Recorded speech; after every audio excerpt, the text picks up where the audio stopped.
Welcome to The Truth About Vaccines. I'm your host, Ty Bollinger. Now, you may recognize me from documentaries that I produced in the past on the subject of the truth about cancer. A natural progression was to investigate the truth about vaccines and bring awareness to that topic as well. And that's exactly what we've done. I truly believe that the next 7 days are going to change your life, and I look forward to going on this journey with you. So let's go ahead and get started.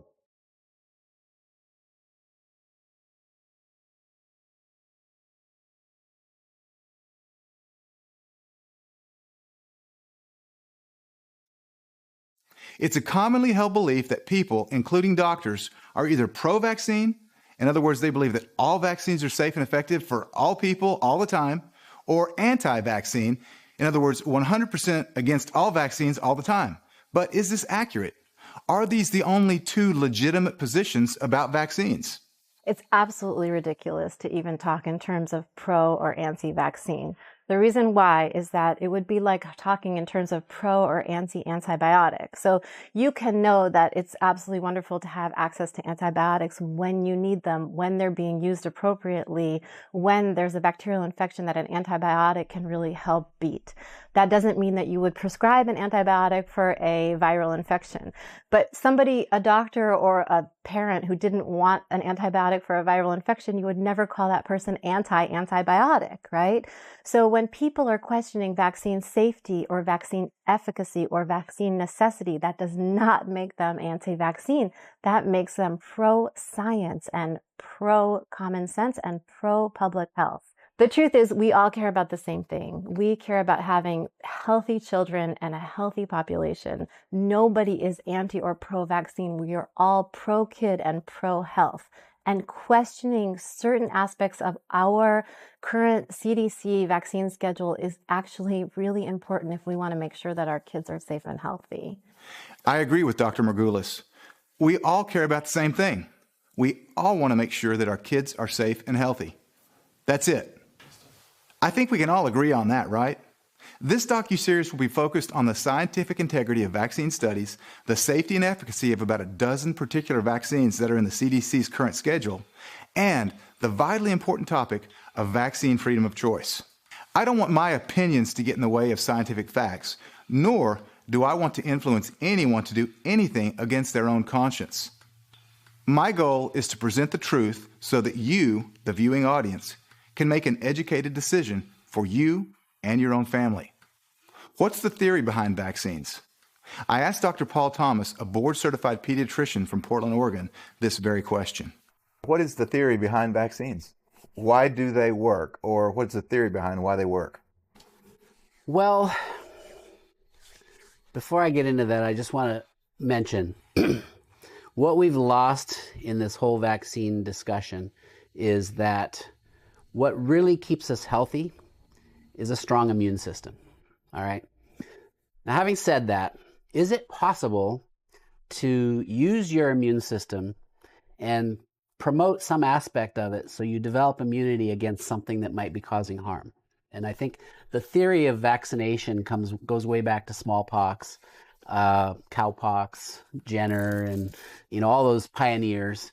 And they were able at that time to take a little bit of something that was causing disease or that was similar to it and get it under the skin and get your body to mount an immune response so that in the future, when you got exposed to smallpox, let's say, your body was ready to go, right?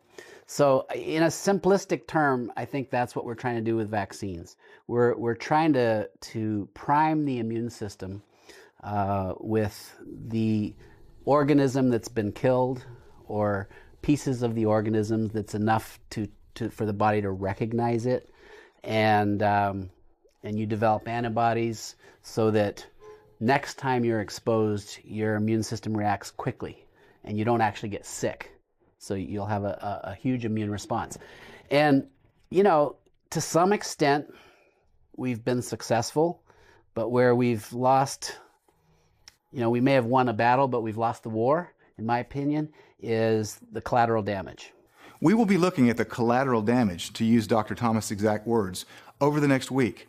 Vaccinations are credited with the reduction and even elimination of several diseases, including whooping cough, diphtheria, tetanus, polio, measles, mumps, rubella, hepatitis B, smallpox, meningitis, and influenza. If a person develops a positive antibody response following a vaccination, then that vaccination is considered to be successful, and that person is believed to be immune to the disease. We will address this topic, antibodies, in the next episode. I am a member of the Academy of Pediatrics. We're supposed to be, the Academy of Pediatrics, the organization that guards the health of children. And when it comes to vaccines, which is what we're going to be talking about, I feel like the Academy has not been as thorough as perhaps I would like them to be in investigating what's going on. That really sums up the reason that we produced this docuseries. We need more investigation, we need more discussion, and we need more honest debate. But the two diametrically opposing positions of those who are pro-vaccine and those who are anti-vaccine have resulted in a climate where civil discussion rarely takes place, where there's much more name-calling and pejoratives. This has created a climate that is not conducive to true debate or discussion. In today's climate, you have the get your kid vaccinated now. And then you have a growing climate of don't vaccinate your kid. Now, neither standpoint allows for owning a decision and understanding why you make that decision. The moment you question the safety of vaccines, you are a quack. The moment you bring up any issue with safety, you could be pro-vaccine, but if you bring up one safety issue, you're automatically a quack. We have Nobel laureates who've brought this out, right?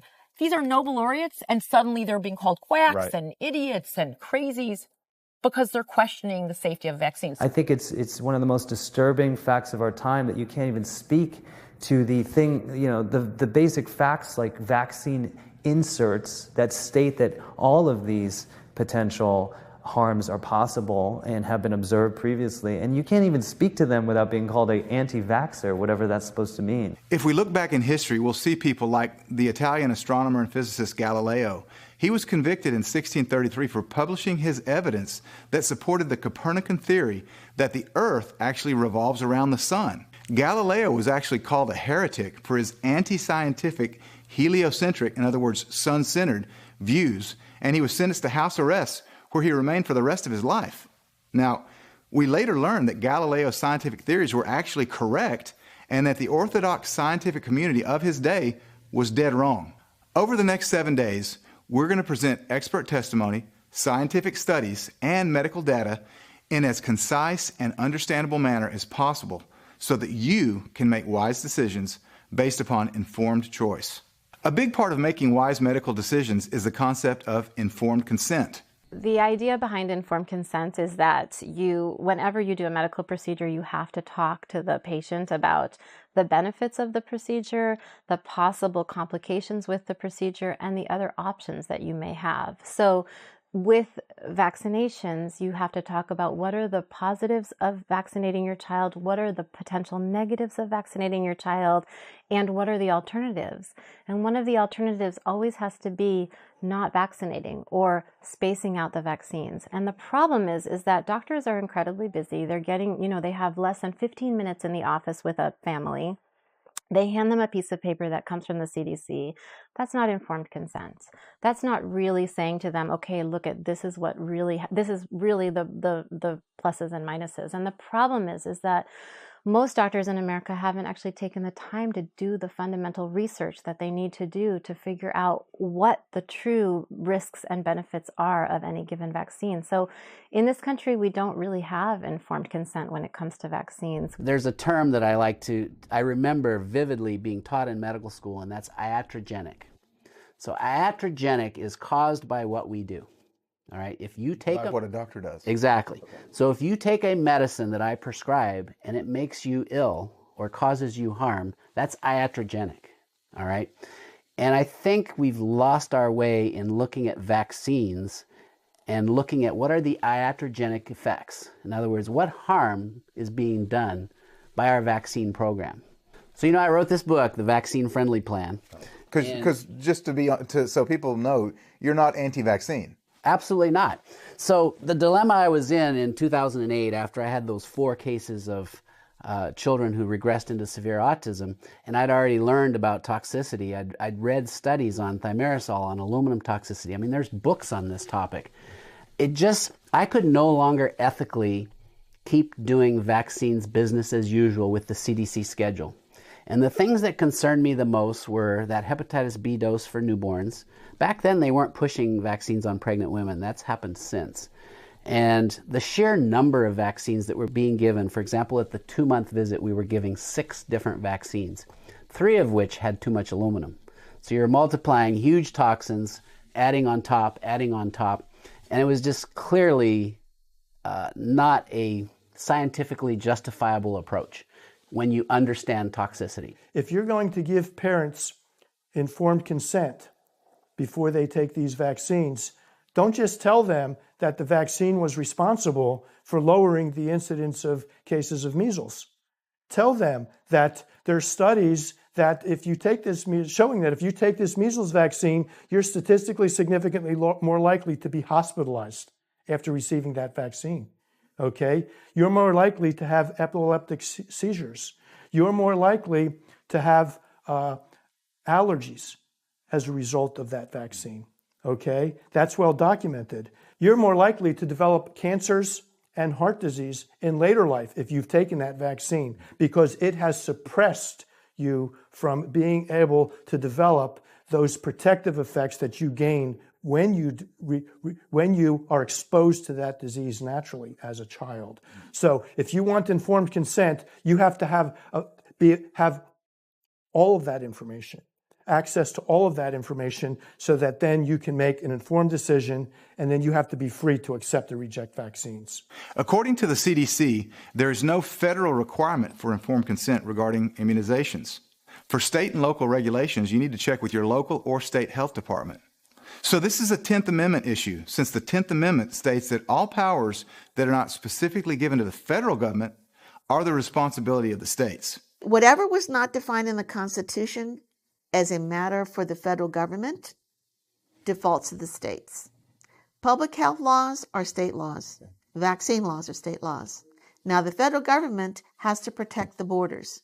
So they can make laws about people coming into the country who have infectious diseases or who are not vaccinated, right? But in our country, it's the states. That's why you have different vaccine laws in different states. Different states have different exemptions. Right now, 50 states have medical vaccine exemptions. 47 states have religious belief vaccine exemptions, and 16 states have medical, religious belief, and a third exemption that's worded as either a conscientious belief, philosophical belief, or personal belief exemption. Vaccine laws are statutory. In other words, they are created by a particular state, not the federal government. In my investigations, one topic that initially interested me the most was the amount of vaccine education that a typical medical doctor, especially a pediatrician, receives when he or she is in medical school. Here's what the experts had to say. Vaccines were not very much discussed in medical school, other than this is what vaccines do. They save lives, they protect people from disease, and this is the schedule you need to use in your pediatric clinics to give to kids. Started medical school in 1983, and it wasn't until 1998 that a mother came over to me and said, "Dr. Larry, did you know that there's mercury in vaccines?" And I said, "No." And instead of just pushing it aside and saying, it's just such a small amount, it doesn't matter, I actually started looking to see what else is in vaccines. And I realized that there's a great amount of material in vaccines that impairs many cell structures and cell functions. I really didn't think about vaccines very much throughout my career because I don't know if you know this, but medical doctors really aren't taught anything about what's in vaccines or the contents or the problems that can happen after vaccination. We're basically given a sheet of paper during a pediatric rotation and told this is the schedule and to keep up with it. And so the thinking there is, I just got to make sure that everybody's got the ones that they need and which ones they need, and not really critically thinking about it at all. I used to think it was just me because I was an adult internist, but when you look at people like Dr. Larry Pilevsky and Dr. Tony Bark, who actually specialized in pediatrics, and you hear the same thing from them, then you realize that medical schools are not providing this information, and there's no incentive to go and look, there's not a lot of time during residency. So unless something's really a problem, you're not going to go, trying to disprove a well-proven theory or practice. Nobody does it. I've got a daughter in medical school and a really good friend in medical school, and I've asked them, because they're already being taught vaccines are safe and effective, and they're the best thing you can do to further the health of the population. They're already being taught this. And I was never taught when I was in medical school 30 years ago what was in a vaccine. We were only taught that they're wonderful and do them. So, no, most doctors trained today have no idea what's in the vaccines. When I went to medical school, I graduated in 1985. And at that period of time, and when I went on into practice, there were only 3 vaccines, really, that were used in children. There was DPT, MMR, and polio. And it wasn't until 1991 when there was the big ramp up of the vaccine schedule, starting with the hepatitis B vaccine at birth, and then they added the Hib, and then chickenpox and Prevnar, and now we have 46 doses of 16 vaccines that are given to children by the time they're 5 years of age. So I would say that when I was in medical school, there wasn't much to talk about. There was only the 3 vaccines. But then we had this big ramp up. So anybody who's graduated from medical school and gone through a residency program from 1991 forward, which has been 25 years, the only thing that they're told is here's the schedule and here's how you give it, and you really need to deal with those parents who are doing this whole thing called vaccine hesitancy now. Dr. Tenpenny just mentioned a term that you may have heard before, vaccine hesitancy. We'll get to that in a moment, but first I want to address the apparent lack of vaccine education that most doctors receive while in medical school. Perhaps things have changed since Dr. Palevsky and Dr. Tenpenny and Dr. Humphreys attended medical school. I wanted to get an idea of the current courses that a typical medical school student would take while they're at a school like, say, Harvard. The first year includes the following 13 total courses. Introduction to the Profession, the Molecular and Cellular Basis of Medicine, the Human Body, Human Genetics, Patient Doctor 1, Introduction to Social Medicine and Global Health, Clinical Epidemiology and Population Health, Introduction to Healthcare Policy, Scholarship in Medicine, Physician and Community, Integrated Human Physiology, Immunology, Microbiology and Pathology, and Medical Ethics and Professionalism. It appears that whatever is taught about vaccines and vaccination in Harvard's 5-year curriculum is done with one course, Immunology, Microbiology, and Pathology. If you search through the curriculum of dozens of other medical schools in the United States, you'll find that there is not much variation from Harvard. Apparently, vaccines and vaccination are simply not featured prominently. Now let's go back to what Dr. Tenpenny mentioned earlier. She mentioned the term vaccine hesitancy. Now, what exactly is this? According to the World Health Organization, vaccine hesitancy refers to the delay in acceptance or refusal of vaccines despite availability of vaccination services. Let's listen to Dr. Tenpenny once more to get the full context of her statement. The only thing that they're told is here's the schedule and here's how you give it, and you really need to deal with those parents who are doing this whole thing called vaccine hesitancy now, which is being published in all of the medical literature saying that all of these crazy people, why wouldn't they want vaccines? They're actually even combing information off of Facebook of the arguments that people get into and try to come up with arguments to convince more and more people why they should be vaccinated. In an attempt to have a safer vaccine approach, I did something in 2008 when I started integrative pediatrics that is pretty much unheard of for a pediatrician to do, and that is to one by one give parents the real facts about the vaccine, the benefits of the vaccine, the risks, and the alternatives. So informed consent. And I truly believe this is what doctors should do. We need to get back to doing that if we're doing something to a healthy person. You know, you got a healthy child in front of you and you're saying, well, we're going to do this thing to you, this vaccine, and it's a good idea. And all they're being told is it's safe and effective. Do it. And oh, by the way, if you don't do it, you're going to have to leave my practice. That's what's happening today. That should be illegal. I mean, if you have a doctor that's telling you to leave your practice if you don't do what I say, that's called paternalism, and we were taught in medical school that is the worst way to practice medicine. And yet the Academy of Pediatrics is now saying that's okay. Today, pediatricians are being trained on how to, I would just use the word coerce, their patients into doing all the vaccines. Why do pediatricians need to convince and coerce parents to vaccinate? Shouldn't parents be presented with the facts and then be able to make up their own mind? Did you know that the AAP, the American Association of Pediatricians, actually has an entire website page dedicated to teaching physicians how to persuade vaccine-hesitant parents? Some parents just want to spread out vaccines.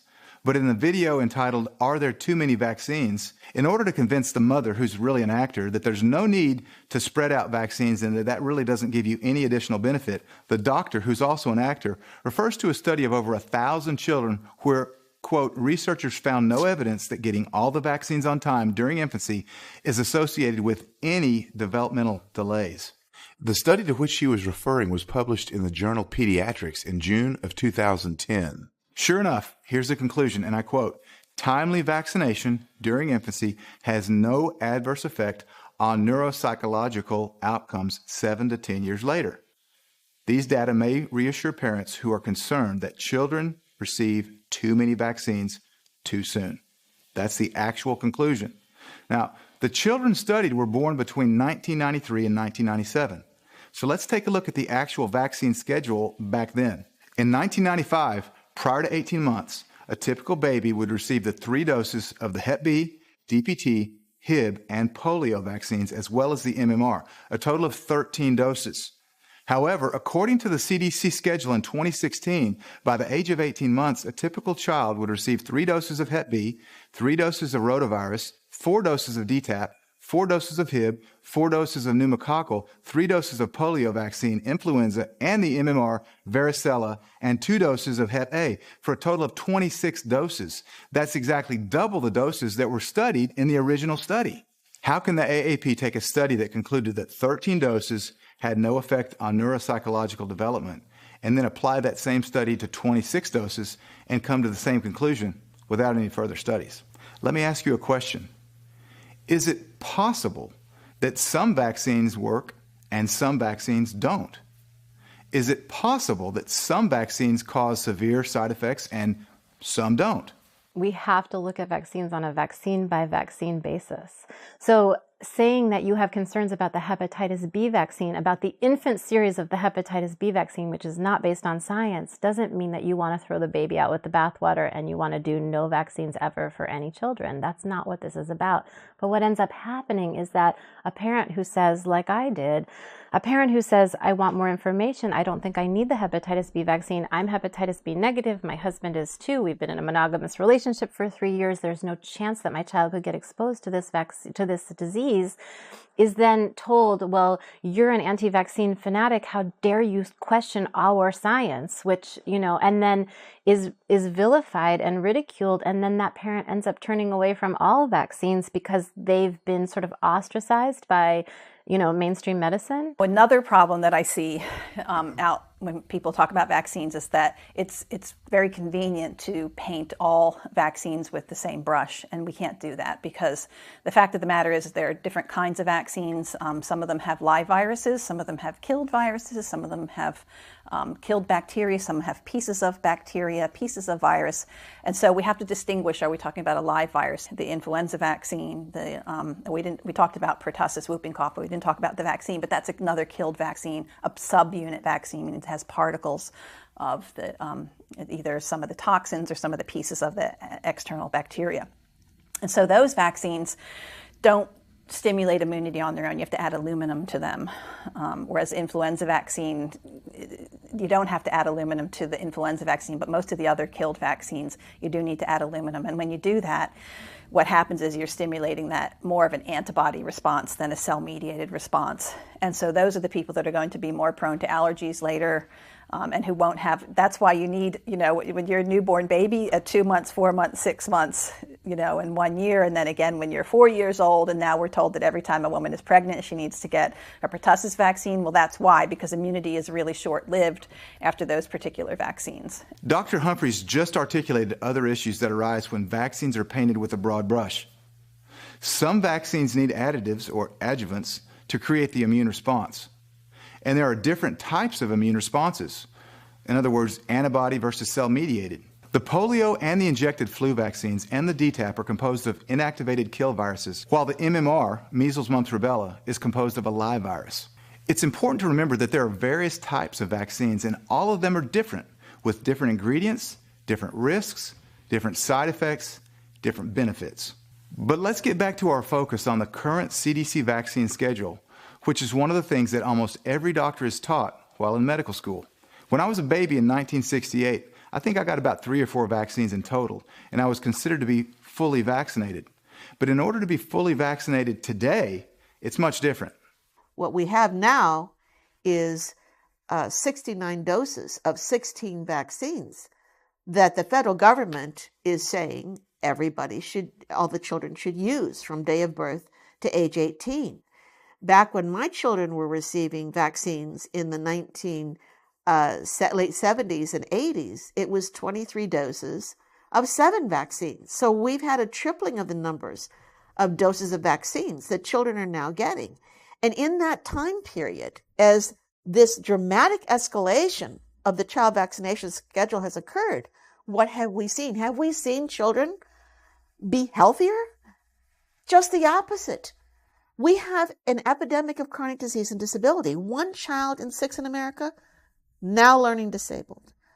1 in 9 with asthma. 1 in 50 with autism.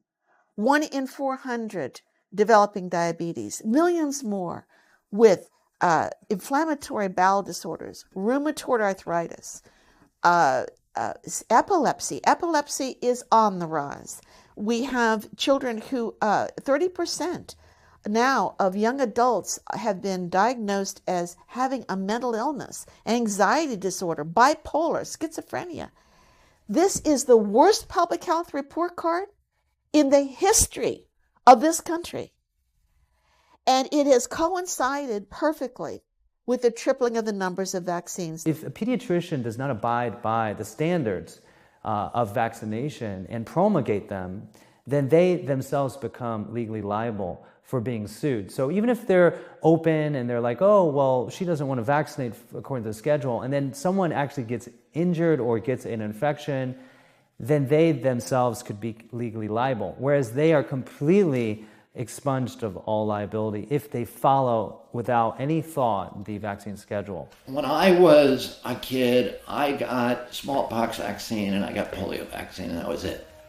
My kids received 69 doses of 16 vaccines. A typical 2-month-old baby will be getting as many as 9 vaccines at once. I mean, it may not be 9 injections, but it's 9 vaccines. I mean, they can be at once. They can be getting a hepatitis B, diphtheria, pertussis, tetanus, polio, Haemophilus influenza B, pneumococcal, rotavirus, and I might be missing one.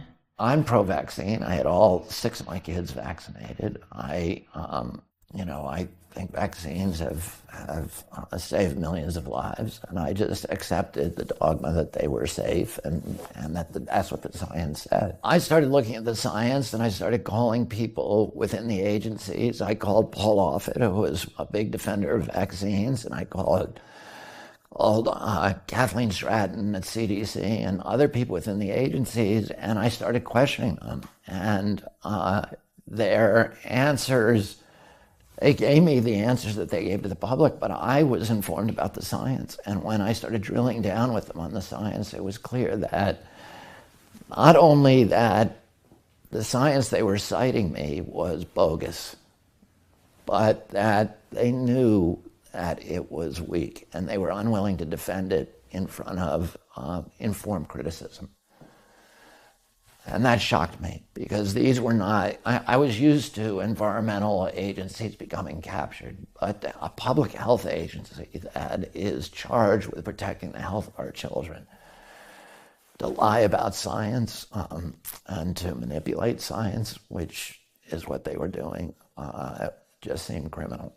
There was a study published in Pediatrics that showed that parents who decided to delay or forego some vaccines were parents who made over $70,000 a year and had the most education. So why is it that the best educated parents who have the highest socioeconomic income are choosing to delay some vaccines? It's not because something is wrong with those parents. It's because something is wrong with the current CDC vaccine schedule. I'll tell you an industry kept secret, which is that a lot of doctors in America are choosing not to vaccinate their children on the current CDC schedule. Almost every doctor I've interviewed has chosen an alternative schedule for their children that is based on better health and better science. It's a really well-kept secret that the people working at the CDC are also alternating the vaccine schedule for their own children. And how do I know that? I know that because I've talked to them. So I had someone who's an active, very, very vocal spokesperson for the current vaccine schedule who confided in me that that person did not do the hepatitis B vaccine because when that person looked at all of the data, that person realized that it wasn't a good idea. So here we have public health officials screaming from the rooftops that parents must do this vaccine schedule exactly as it is put out by the CDC, while themselves in their own families are choosing not to follow it. Whenever I have a doctor who I talk to who says I alternate the schedule, I say, would you share that? Can I use your name? And they say, I don't want to lose my job, or I don't want people to know, or I'm choosing not to do these vaccines because I know they're not effective or I know they're not necessary, but you can't let anybody know. And I'm a journalist and I'm bound to journalistic ethics and I could never reveal who those people are, but I can tell you that I have spoken to them myself. And they have told me the truth. And the truth is that they are alternating the schedule in their own families for their own children. Why would CDC employees not follow their own vaccine schedule? Why would pediatricians not follow their own vaccine recommendations to their own patients? In medical schools across the globe, physicians are taught that the current CDC schedule has been proven to be safe and effective. In 2013, the Institute of Medicine, National Academy of Sciences, issued a report that said that the current federally recommended child vaccine schedule of 49 doses of 14 vaccines given between day of birth and age 6 has not been adequately studied for safety. And one of the issues was that the vaccines may have been studied separately, but they have not been studied in the combined schedule, including giving 8 to 10 vaccines on one day. So that is something the Institute of Medicine has acknowledged. The federal government disagrees, but I think everybody needs to understand that child vaccine schedule has not been adequately studied for safety. Fewer than 40 studies have actually studied the schedule. That's not enough studies to prove that that schedule is safe or effective. Plus there haven't been any studies at looking at the synergistic effects of the ingredients. So if you have one metal, what does it do to the body? If you have one metal and another metal, what does that do to the body? If you have one metal and antibiotics, what does that do to the body? And it's already been shown that metal detoxification in the presence of antibiotics is diminished versus metal detoxification without antibiotics. You have metal, antibiotic, and then you have microorganism. What is the synergistic effect of that? So none of those amplified studies or the look at the amplification of one ingredient's effect on another have ever been done. The studies in this book, Miller's Review of Critical Vaccine Studies, this book, there's 400 studies in here. Yeah. And these are studies, most of these studies are recent studies. These are all studies that are showing problems with vaccines because I got tired of hearing medical doctors saying there are no studies that show that vaccines are a problem, that vaccines are unsafe. What are you talking about? That is an outright lie. There are hundreds, if not thousands, of studies published in peer-reviewed journals documenting safety and efficacy problems associated with vaccines. The consensus around vaccines is just like tobacco science. Would we have fought for tobacco science? There was a time when every doctor was saying smoking cigarettes is good for you, or at least it's not bad for you. I mean, that existed, and the industry was just paying for tons and tons of science to be done that supported that issue. That's what's happening in vaccines. Back in the 50s, doctors were promoting this brand, right? Smoke Camel or whatever, and the doctors were telling you it's good, it'll relax you, it'll help you. The tobacco companies back then knew. They had their own data. They knew that tobacco was a carcinogen, that there were problems. And once we did the huge studies, followed millions of people over years, decades, I mean, everybody today knows, right? I mean, everybody knows tobacco is a leading killer. We need to do those same sorts of studies for vaccines. We do need to do more studies on vaccines and more testing.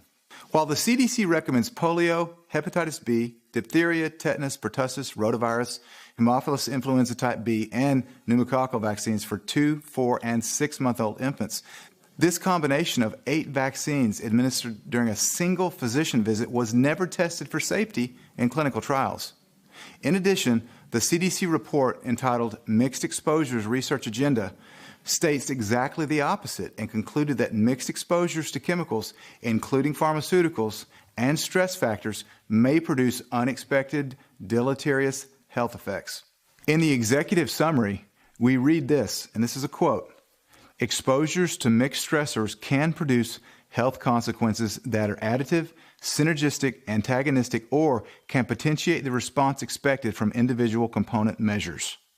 Did you know that since the late 1980s, vaccine manufacturers cannot be sued? The vaccine makers have been protected by Congress under the Vaccine Injury Act. The anger and the rage that whites in my audiences I've attended, blacks and Latino mothers, they said, wait a minute, we can't sue you? I mean, even those that I have met that are pro-vaccine, when you let them know that the vaccine makers cannot be sued, even they say, wait a minute, I'm against what you're here for, but I ain't for that. You telling me that I can't sue the vaccine makers if it's proven that vaccine injured my child? I said, no. They're indemnified. You can't touch them. One of the first red flags that scares me the most about vaccines is that they remove any potential for litigation against any damage from vaccines. What that tells you is that they don't have the science set up properly. The original vaccinations, the toxins or whatever they wanted to call them, to try to put a tiny little bit of a disease into you so that that would get your immune system to become aware of that and used to that and then therefore fight it off and be stronger. That principle is actually a fairly sound principle. But when it came to making money and getting everyone to get vaccinated for all manner of things, when it wasn't required, it became a money scheme. As children, we were injected with all manner of poisons. I remember when I was a kid, I couldn't figure it out. One day my eye drooped. Remember my eye drooping? Whatever. Directly related to a vaccination. My eye drooped permanently. Vaccinations are irresponsible the way that they're done. If they were responsible, if they made absolutely sure that there was no possibility of a negative side effect, and that if they didn't do their due diligence properly, that they could be litigated against, fair is fair. They don't do those things. There's so many red flags around vaccinations. You have the vaccine manufacturers pretending that they were having production problems and going to Congress and saying, we need to upgrade our plant, our physical plant, to make more of this, but we're not going to spend the money because we're getting sued. And if we're going to get sued, if we're going to spend the money to make a product to get sued, it doesn't make sense for us business-wise. We're dropping out of the vaccine business.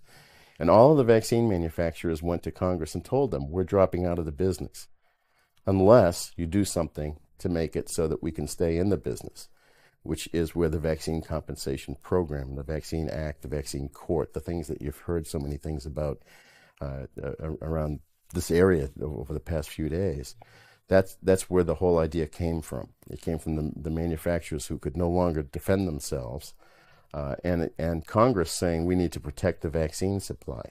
I think the choice at that time was was not an irrational choice by Congress, given the alternatives that they were presented. And the alternative was that I think the calculus was based upon the idea that at that point there was so much litigation against the vaccine companies that the pharmaceutical industry was considering abandoning vaccines altogether. So Congress And I think vaccine companies went to Congress and said, we're going to stop making vaccines, and that's going to be a national security problem, because if there's a bioterrorism attack or, if there is an epidemic, there's going to be no factories that are up and running that can create new vaccines that can respond to those national emergencies. And so if you want us to continue to make vaccines, you're going to have to give us immunity from litigation. And that's what happened. If you're a surgeon, you can't go into the OR without liability insurance. What business do you know is allowed to practice and offer its service without liability insurance? And what product that carries a risk of injury or death, what other product is mandated to be used by every single person born in this country multiple times? And there's no liability for anybody. The vaccine industry has absolute legal immunity. In other words, they push all the risks of their toxic interventions onto the individuals, the families, the moms and dads. They take no risk whatsoever. And you know why? Because they have legal immunity, and it means they have no reason to have quality control. They could put, if they wanted to, they could put radioactive cesium-137 into a vaccine and inject people with it and cause you cancer, and they would have absolute no liability whatsoever. They could put anything in a vaccine, and to some extent they do. They put known neurotoxins in the vaccines. It's criminal. It's criminal what they do to our fellow human beings. The National Childhood Vaccine Injury Act that our organization worked on to try to get safety provisions in that law says that your doctor is supposed to keep a permanent record of every vaccine and lot number given. Your doctor is supposed to write down in a child's permanent medical record if there is a health problem that occurs that's serious, hospitalization and injury, and report it to the Federal Vaccine Adverse Event Reporting System. With no responsibility and legal immunity, basically, the companies that manufacture vaccines have no reason to have quality control. They literally can put whatever they want into vaccines. Barbara Loe Fisher's nonprofit organization, the National Vaccine Information Center, worked with Congress to pass the National Childhood Vaccine Injury Act of 1986. This law included a centralized vaccine reaction reporting system, the Vaccine Adverse Events Reporting System, or VAERS, VAERS, which is jointly operated by the Federal Food and Drug Administration, the FDA, and the Centers for Disease Control, the CDC. Let's have a listen to a few experts discussing the topic of adverse reactions to vaccines. In the United States, we have the VAERS, Vaccine Adverse Events Reporting System. And this is the system that doctors or patients, anybody, can report a possible vaccine reaction to. The reason it doesn't work is this, Ty. I'm a pediatrician. I should be seeing all these vaccine reactions, right? And you ask any pediatrician, how many vaccine reactions have you seen? I haven't seen any. I mean, a little bit of redness where the shot's given and some fever. We expect that.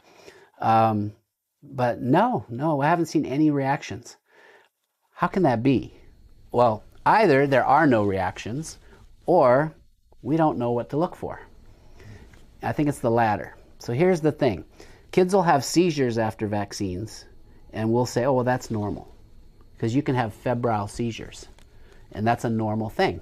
We're taught that febrile seizures are normal. And are they? I don't know. Let's look at the unvaccinated and the vaccinated. Let's follow them and see, do the unvaccinated have febrile seizures as well? SIDS. I'm trained to think that that's just normal. We don't know what causes it, but it's normal. Well, let's look at the unvaccinated and the vaccinated and see if they both have the same amount of SIDS. Neurological problems, autism, which remember is the tip of the iceberg. What about all the ADD, the ADHD, the autism spectrum, the anxiety and the depression that we're seeing? And we're not even talking about all the autoimmune stuff we're starting to see at higher levels, diabetes type 1, and we're seeing way more allergies and eczema, and you're hearing more and more about people with peanut allergies that have to carry EpiPens around. Would that still be in that unvaccinated arm? Would they have all those same levels of these disorders, these chronic diseases that we're seeing in kids?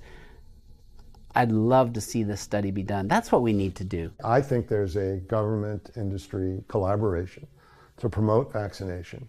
We know that government sees itself primarily as the promoters of the vaccine program. And they're supposed to also warn us about the risk. And by the way, they're supposed to, under the law, the legislation, the Vaccine Act, publicize the Vaccine Injury Compensation Program. We know from a recent report from the Government Accountability Office that the people who are pushing the vaccines did not want to publicize it because they thought that conflicted. That's not me saying that. That's Congress. Congress commissioned a report. They said that. So they intentionally did not publicize the vaccine program. By the way, it's my statutory obligation as a lawyer who does this to promote the Vaccine Injury Compensation Program. So we can consider this interview as promoting the statutory purpose of the Vaccine Act.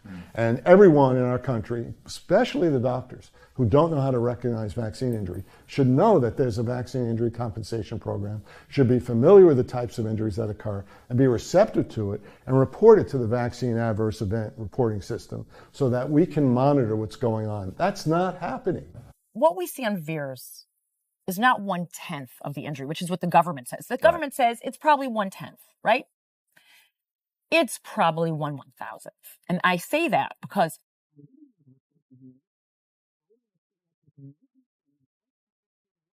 you didn't know you're supposed to report vaccine injuries? No. And we had in our ear when I was a student, when I was a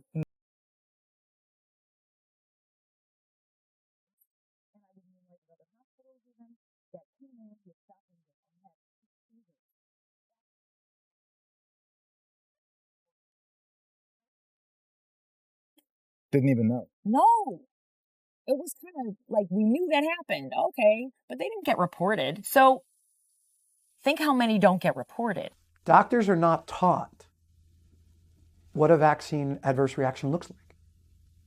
In fact, when a parent calls the doctor and says, my child was vaccinated, I can't wake him up, he'll only wake up to feed, he's sleeping for 2 days, the parent is told that's normal. And when the parent raises the question, could this have been from the vaccine? Meanwhile, the kid had never done that before. The doctor almost unanimously says, no, it's just a coincidence. That kid suffered brain damage.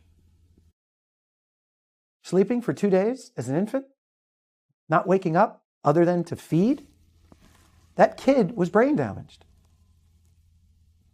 Had brain inflammation. Not waking up for 2 days other than to feed is a neurological event. That's not normal. And that's from the injection of material into the brain.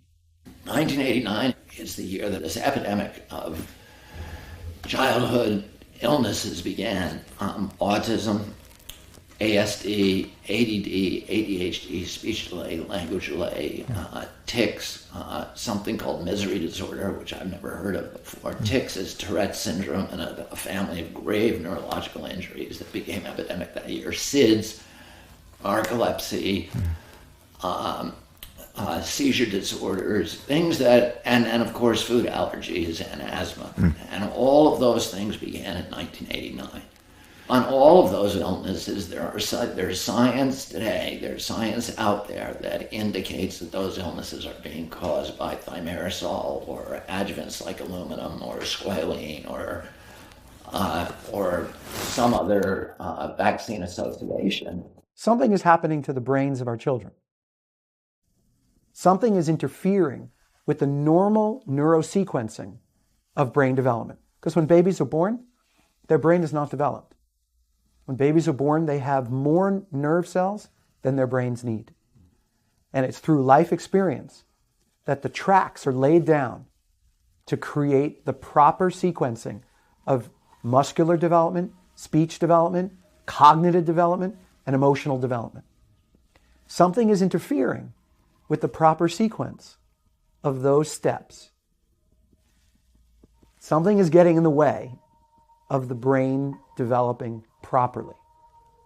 No one is asking the question, why? Why are so many kids having an interference of the proper sequencing of brain development? Why, as of January 2016, are we seeing 1 out of every 20 children under the age of 5 with a seizure disorder? Yeah, I believe that it's clear that the vaccines were the beginning of my downward spiral in my health, which became sort of a lifelong issue as far as bronchial asthma, as well as other health issues that emerged. So it was a very personal journey for me and advocacy, because I wanted to see, is the literature supporting the view that there are this many adverse effects that could occur?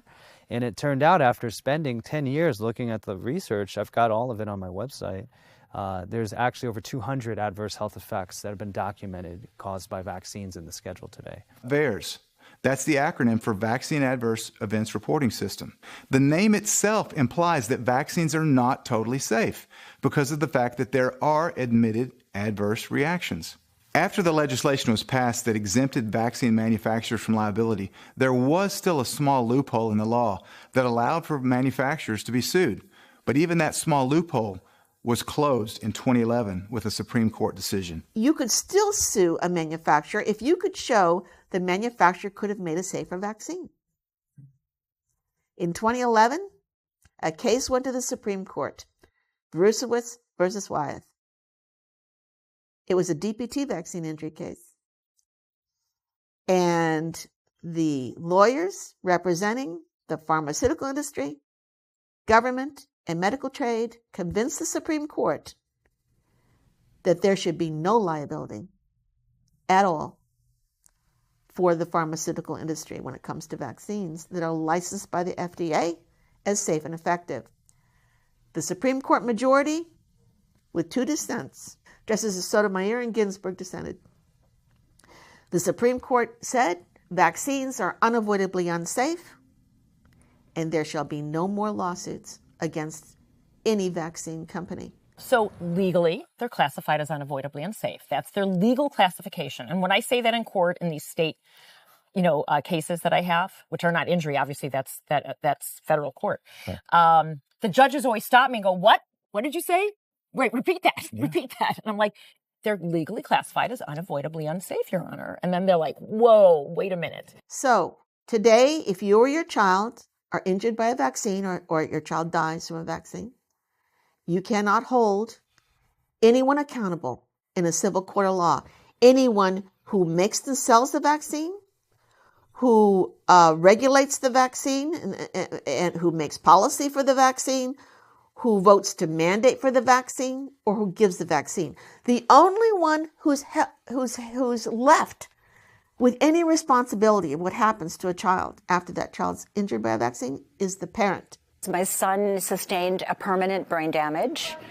So there's a big inner struggle because you see that your child struggles with basic things that most children can easily do. That is, learn language, learn how to speak, learn how to tell colors, comprehend more complex issues. So yeah, you do have guilt, but at the same time, if you didn't know in advance that was a possibility, and you blindly simply accepted something innocently that was told to you would be the best thing you could do for your child, you can't beat yourself up forever.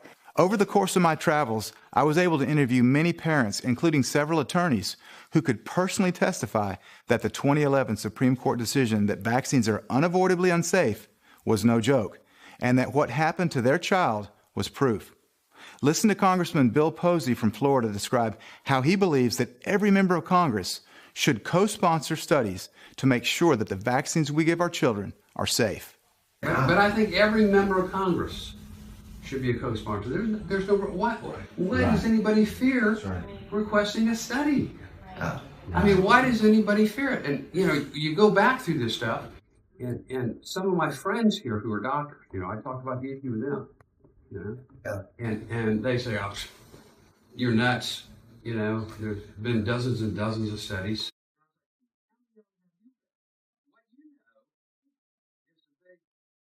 Blue-eyed pharmaceutical rep comes in here with your Super Bowl tickets and tells you about these dozens of studies that say this, that are not true. So when I started putting it all together and realized, wow, Ryan was severely vaccine injured, I thought, I have to get the word out. I can't let this happen to other children. And I was one of many, and we thought people are going to want to hear this. Yeah. First thing I did, I wrote to the pediatrician who we no longer went to, but the pediatrician who vaccinated him. Wrote her a 5-page letter about all that had transpired, including not being able to get through to her when our son nearly was killed by his vaccines. And then I called to follow up to make sure she'd received the letter. And I said, you know, what makes you so confident that these vaccines that you're giving day in and day out are safe, that they're not harming kids? And she said, and I quote, she had a 1-sentence answer for me. This was pretty much the end of our phone call. She said, because the pharmaceutical reps tell me they're safe.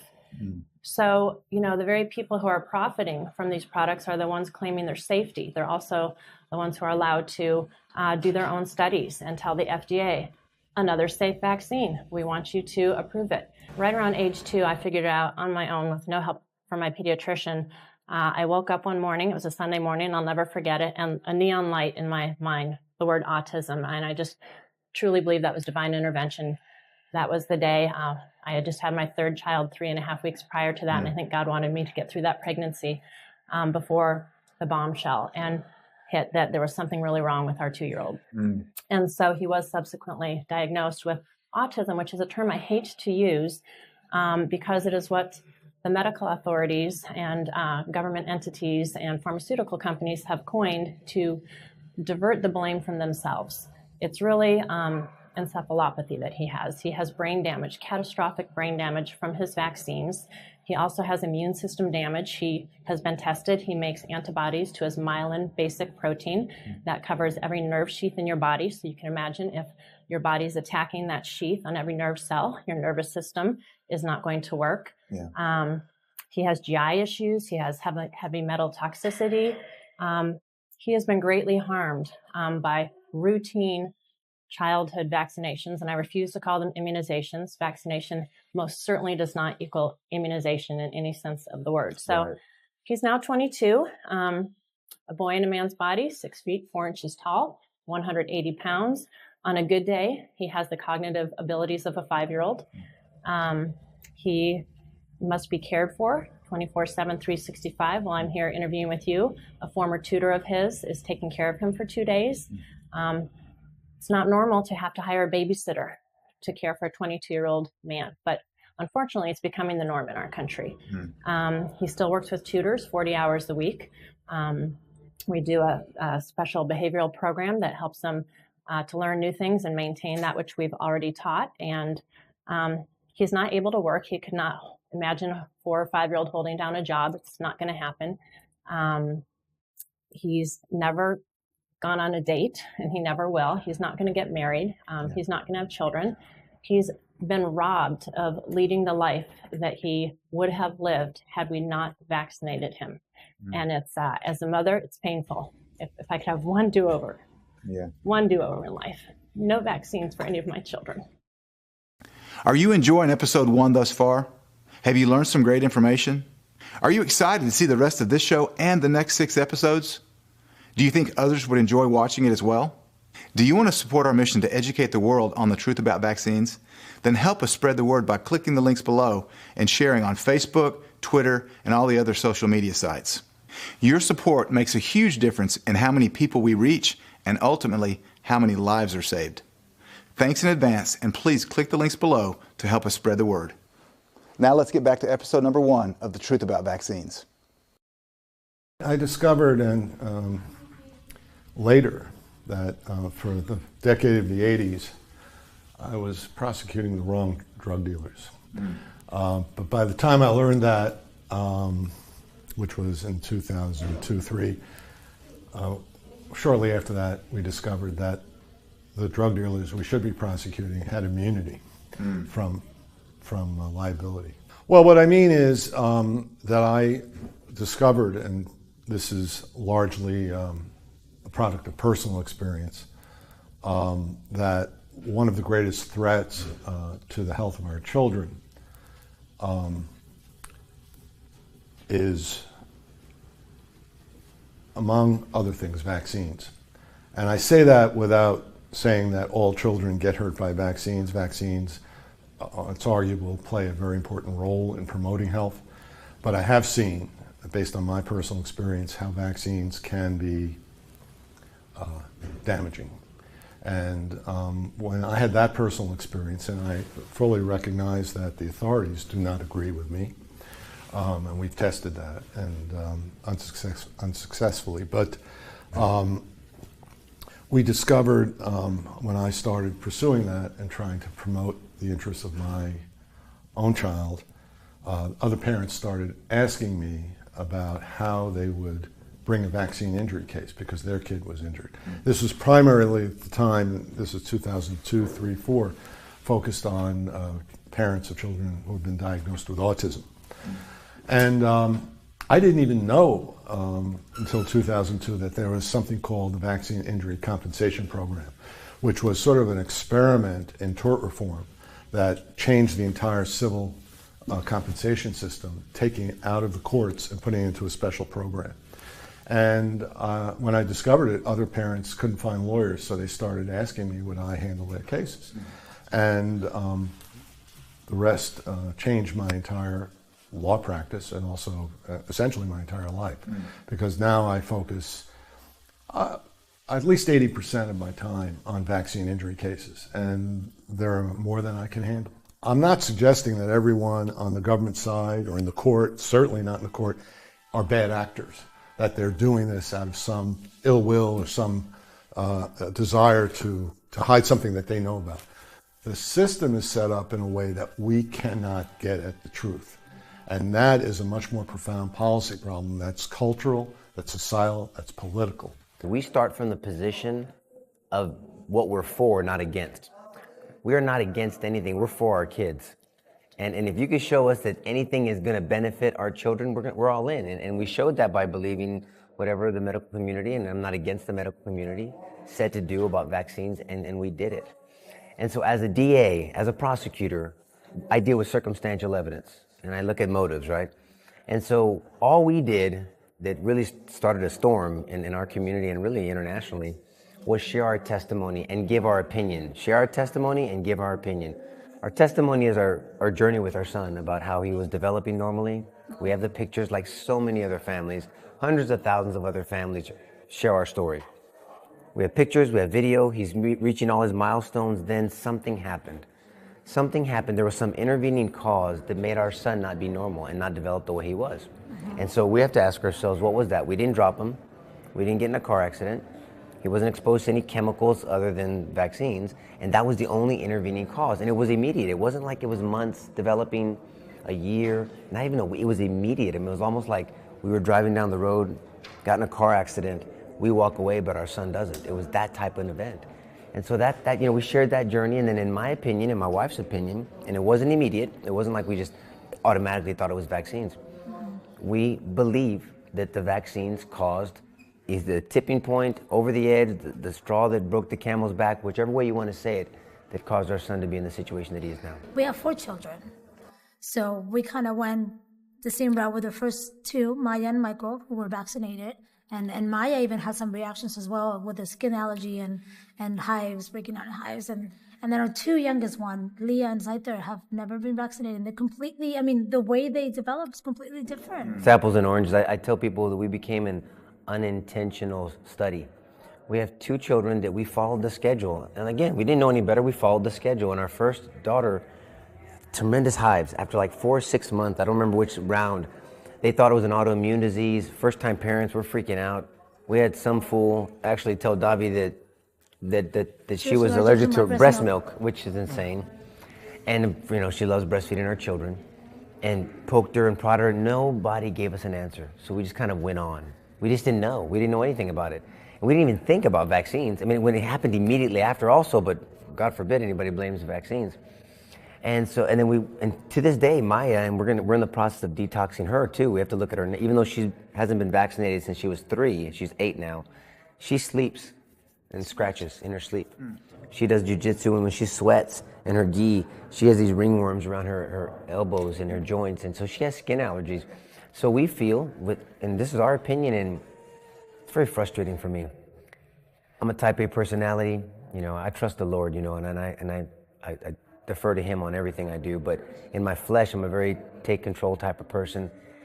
And when people try to tell me that your son was born this way, or there's no correlation, or you're stupid to have this opinion, or how can you go against science? I'm like, look, my oath as a prosecutor is to ensure that justice is done. What does that mean? It means that we get it right. I do that for a living every day. I look at circumstantial evidence, I look at direct evidence, I look at expert evidence, I deal with science and theories. So this is, all I'm doing is wearing my lawyer hat, either as a defense attorney or as a prosecutor, for our children and for this issue. And so, to me, it just makes complete sense that there's a correlation. And then people say, well, there's correlation but not causation. I hear that argument all the time, right? Well, in my world, correlation means investigation. But in this world, correlation means stop your investigation. That makes no sense to me. And the analogy I told someone the other day, if someone said, Mr. DA, there is a murder at 123 Street, and we have 5 suspects because there were only 5 people in the house. Okay, well, who caused the murder? We don't know. We have correlation between suspect number 1, but no causation between any of them. But don't consider suspect number 1 anymore. That's insane to me. They're all suspects still. Until you can show me what the cause is, they're all suspects. And nobody can tell us why our son is on the spectrum of autism, why he was developing normally, why all of a sudden that after that round of vaccines, that was it. And that's not a shot against doctors. That's not a shot against anything. It's a plug for truth. We obviously want to find out the truth, and we're amongst hundreds of thousands of other parents. In my common sense approach, I look at 1 in 15,000 children that were autistic in the 70s when I was born, early 70s. And today, as you and I speak, it's 1 in 43. Yeah.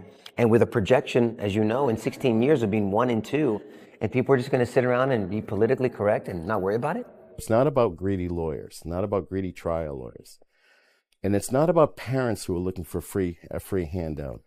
The most common line that I have ever heard in all of the cases I represented in front of that court, and I tried the first 2 cases in the vaccine program.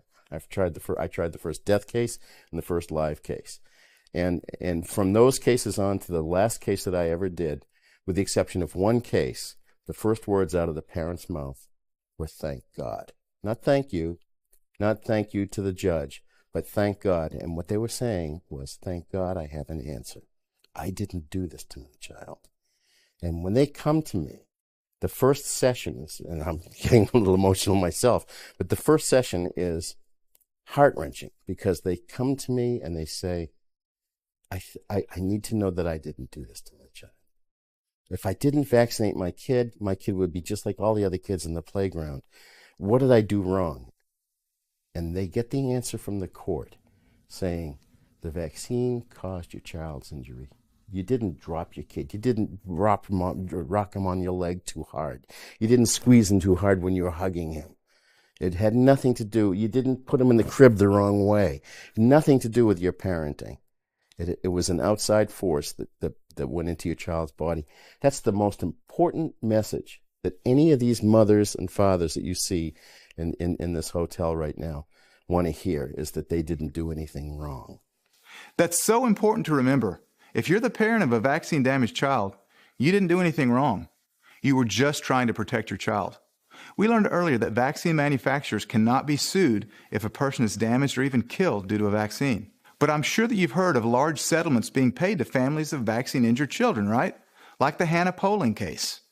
The authorities, especially in the courts, have refused to recognize the fact that vaccines can cause a syndrome or a constellation of symptoms that equal autism, despite the fact that there was a very celebrated case where that was in fact conceded by the government.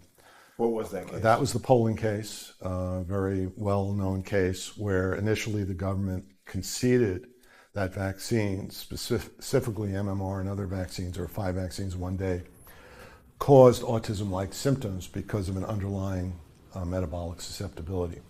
The government actually conceded that case. The concession was not public. Someone released it and it was leaked. And it became public and became well publicized in the winter and spring of 2008.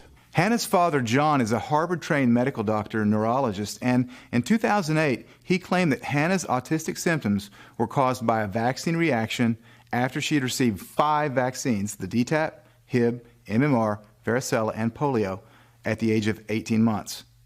Here's what's interesting. Hannah had been part of a study of normally developing children prior to being diagnosed with autism and had received an advanced brain imaging technology being developed by Harvard University. Her father, John, was able to present compelling evidence that the vaccine reaction was causative of Hannah's autism. The vaccine court ruled in favor of Poling, stated that there was sufficient evidence to conclude that vaccines given to Hannah Poling likely aggravated an underlying mitochondrial disease causing brain damage with features of autism. The Poling family was awarded $1,507,284. But you may be asking the question, if you can't sue vaccine manufacturers, then where did the $1.5 million come from? The money came from the Vaccine Injury Trust Fund, also known as the NVICP, National Vaccine Injury Compensation Program, which is basically a stash of cash collected on every vaccine sold and given to children and adults in the USA. That trust fund is financed by a 75-cent excise tax on each vaccine actively recommended by the CDC. On multivalent vaccines, in other words, those that contain more than one active disease, for example, trivalent vaccines like the MMR and the DPT, then 75 cents is paid on each valent, or a total of $2.25 for each trivalent vaccine. The Hannah Poling case is only one case, but there are literally thousands of cases where families have received a monetary award from the trust fund due to the court's ruling that the child was damaged by a vaccine. In the next segment, Congressman Posey from Florida discusses some congressional hearings on the safety of vaccines as well as the trust fund. What all the high-profile defenders of the public good get up there and throw the softball questions to the expert, which was a top Navy medical doctor. And, they basically said, vaccines are absolutely 100% safe. There is no harm in any vaccine to any person. And anybody who says otherwise, we need more time. Anybody who says otherwise is a complete idiot. And so I'm watching this on a monitor because I'm skipping. I got 2 hearings I'm supposed to be at right now.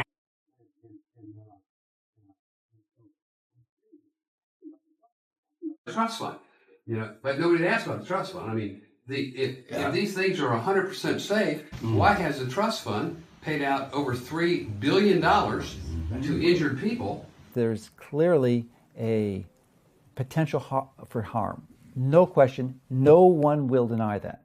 So as a parent, typically it's a parent evaluating this for their child, you need to make the responsible decision to carefully evaluate the evidence and look at the risk, look at the side effects, and see if the benefits warrant or justify that, because you have to balance the scale for your child. Your child's too young. They can't do it for you. You have to do it for them.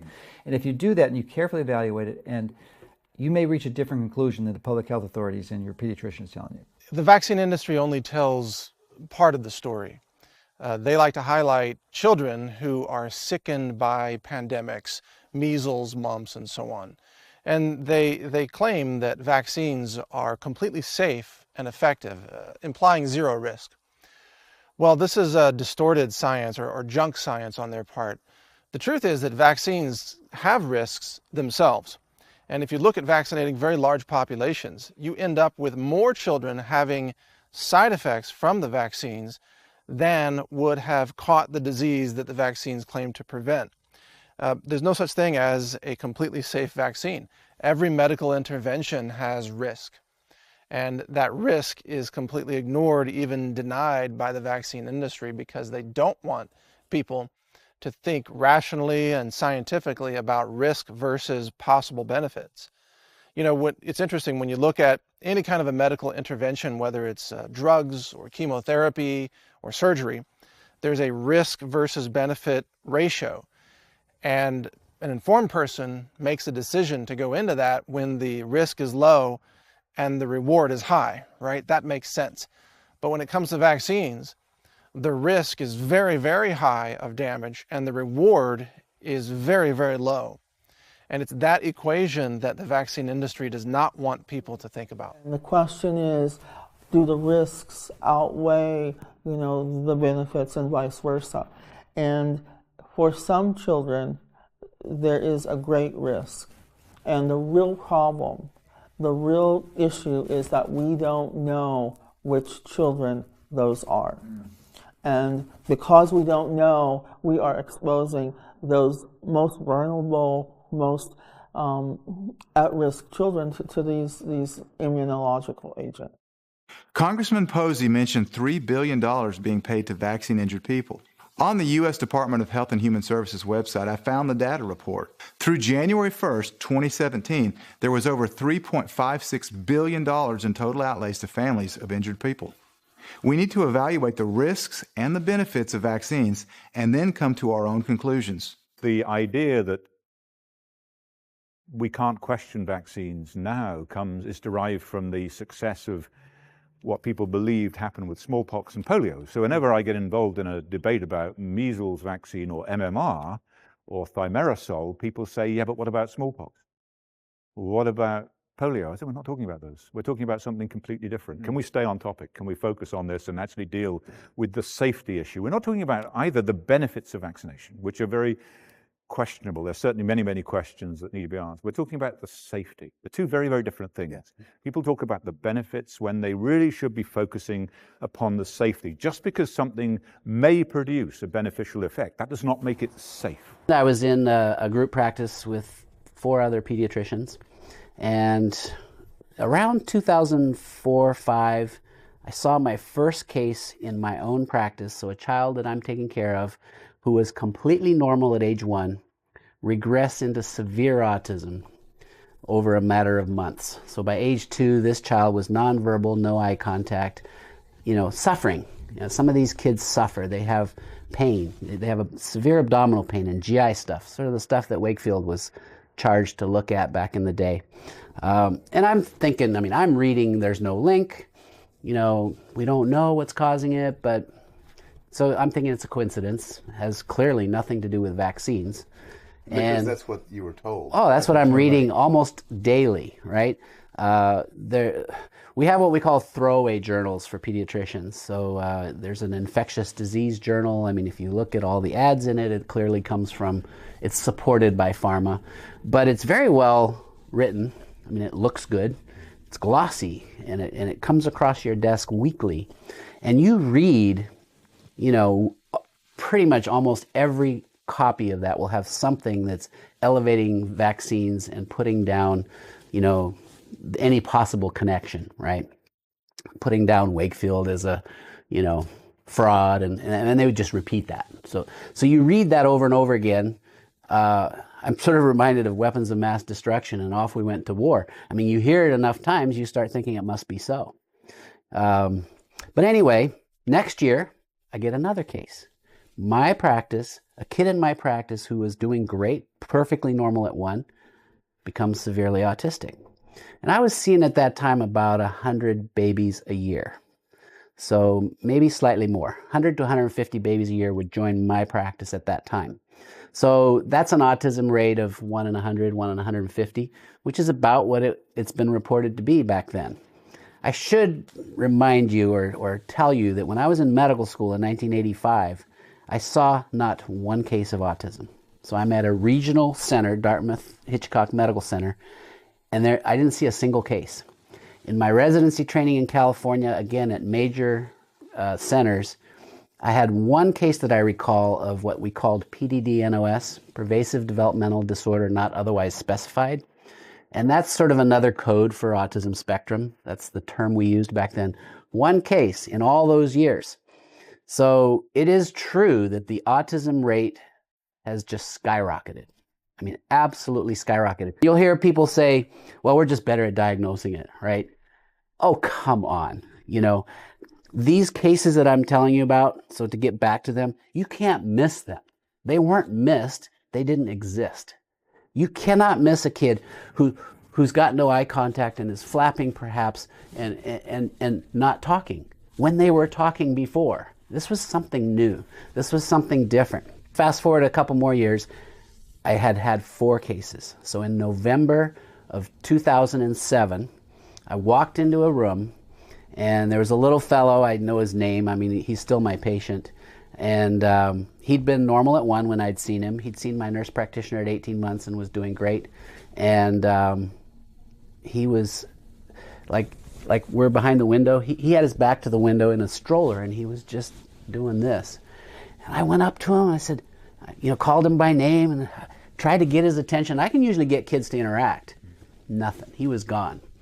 And he ended up being my 4th case in 4 years of normal 1-year-olds who were completely severely autistic by age 2. And it was the last straw for me. It was like I'd already been doing my own research about toxins, and I knew all about the thimerosal and that how huge the dose we were giving of thimerosal of mercury was so far exceeding the safe limits that, it was criminal. And I'd also been starting to become aware of the amount of aluminum that we were injecting. You are going to institute a public health measure across the board for all healthy children in the country or in the world, then you've got to make absolutely certain that it is as safe as it possibly can be. And any red flags should be interpreted beyond doubt that there is a problem with that vaccine until proven otherwise. Any red flag with vaccines should be considered a problem, and we should apply the brakes until it's proven safe, not vice versa. And remember, the entire purpose of this documentary is to facilitate discussion about vaccines and to overcome the idea that we cannot even ask questions about them. A sentence in the DHHS Register, Volume 49, number 107 from June 1st, 1984, was in reference to the final rules for polio vaccination campaigns in the United States after 3 decades of controversy. And I quote, "Any possible doubts, whether or not well-founded, about the safety of the vaccine cannot be allowed to exist in view of the need to assure that the vaccine will continue to be used to the maximum extent consistent with the nation's public health objectives." Why are well-founded doubts not allowed to be discussed? We're here to explore uncomfortable topics in order to protect our children and humanity. Dr. Wakefield just mentioned smallpox and polio, so I want to address the history of both of these vaccines. We'll cover smallpox in this episode, and then we'll get to polio in the next episode. Edward Jenner was born in 1749 in Berkeley, Gloucester. He was orphaned at age 5, and he went to live with his older brother. During his early years, Edwin developed a strong interest in science and in nature that continued throughout his life. If we go back to the dawn of this idea, Dr. Jenner was observing, as a number of people had, that the milkmaids that were milking the cows that had the cowpox didn't suffer from smallpox. And this is a couple hundred years ago. Oh, this is way back, yeah. So some of them posited that I wonder, if there's a reason that they're getting or encountering this cowpox, that it might have something to do with preventing the smallpox. So they started taking the pustules and the material, the debris from the cows with cowpox, and they would open up the arms of victims, I call them, and stuff that biological material, unknown material, into these arms of these people, these kids. And there was a high-level sepsis, blood disease, there was amputations because of it, there was death, and there was smallpox as well. But the idea of vaccination, vacca meaning cow, comes from that concept. Now, they had no idea of immunology at the time. It was an observation, and I'm not against observing things, but then to violate the way the natural order of the universe is and work and violate the skin and puncture it and put all these unknown materials in there, it's a disaster. It's horrible. And that's where this all started. Smallpox was a big problem. People were dying, it would accumulate in the throat, these pox, and people would suffocate and they couldn't swallow. It was painful. There was scarring, was horrible. But like any disease, you have to look at what the conditions of the environment was like, which tells you how well people's immune systems were able to work. And that's really the key. And then on top of that, it's how the disease was treated. So people have been trying to fight smallpox for a long time. For thousands of years, they had been trying to come up with, in ancient Hindu times, they were trying to take scabs of smallpox victims and use those for vaccines. And each time what happened was that just epidemics were started when this happened. So using smallpox. Started epidemics. Yes, because using smallpox as a vaccine, they didn't know how to attenuate, which means to make the vaccine weaker, the virus weaker. And so they were basically just giving a controlled case of smallpox. And it didn't go well because, of course, it spread to any contacts, and there was an incubation period where people wouldn't know they were infected. So that plan failed several times in different parts of the world. What was interesting, of course, about smallpox is that you were deceiving the immune system by giving vaccinia or cowpox, which was structurally similar to smallpox, which seemed to at least theoretically, produce an immune response against the smallpox virus. And Jenner noted, as other people did, is that girls who got cowpox from milking cows were protected against smallpox. And all that led to him then practicing on his son, experimenting on his son and his next-door neighbor, and giving them multiple doses of this very, very crude extract of cowpox, and ultimately, I believe, leading to catastrophic failure in their immune systems and death of both children later as young adults. So not an experiment that you would necessarily consider well-designed or a good outcome. Dr. Wakefield said that Jenner actually inoculated his own son and neighbor with smallpox. The neighbor boy's name was James Phipps, and he was only 8 years old when he was initially inoculated. Over the next 12 years, Jenner's son and James Phipps both were inoculated over a dozen times. Phipps died at the age of 20, and Jenner's own son died at the age of 21, both from tuberculosis. Since then, the smallpox vaccine has been linked to tuberculosis. Vaccinations became mandatory in England in 1853, and by 1857, fines and imprisonment awaited people who refused to be vaccinated against smallpox. Dr. Humphreys just mentioned that once smallpox vaccinations became mandatory in England, massive epidemics began to occur. According to official figures of the Register General of England, between 1857 and 1859, there were over 14,000 deaths from smallpox. Then, between 1863 and 1865, there were over 20,000 smallpox deaths. A few years later, there were almost 45,000 smallpox deaths between 1870 and 1872. But England wasn't the only place to make smallpox vaccinations mandatory. It happened in the United States, too. In 1855, Massachusetts enacted forced smallpox vaccination laws. Similar to what happened in England, following the 1855 mandate, there were smallpox epidemics in 1859, 1860, 1864, 65, and 67, culminating with the infamous epidemic in 1872 and 1873. Similar events occurred in Germany, Japan, Scotland, Ireland, Sweden, Italy, Holland, Austria, and Japan during the late 1800s. As vaccination rates increased, so did the incidence and deaths from smallpox. I won't go into all the graphs and numbers, but they're readily available.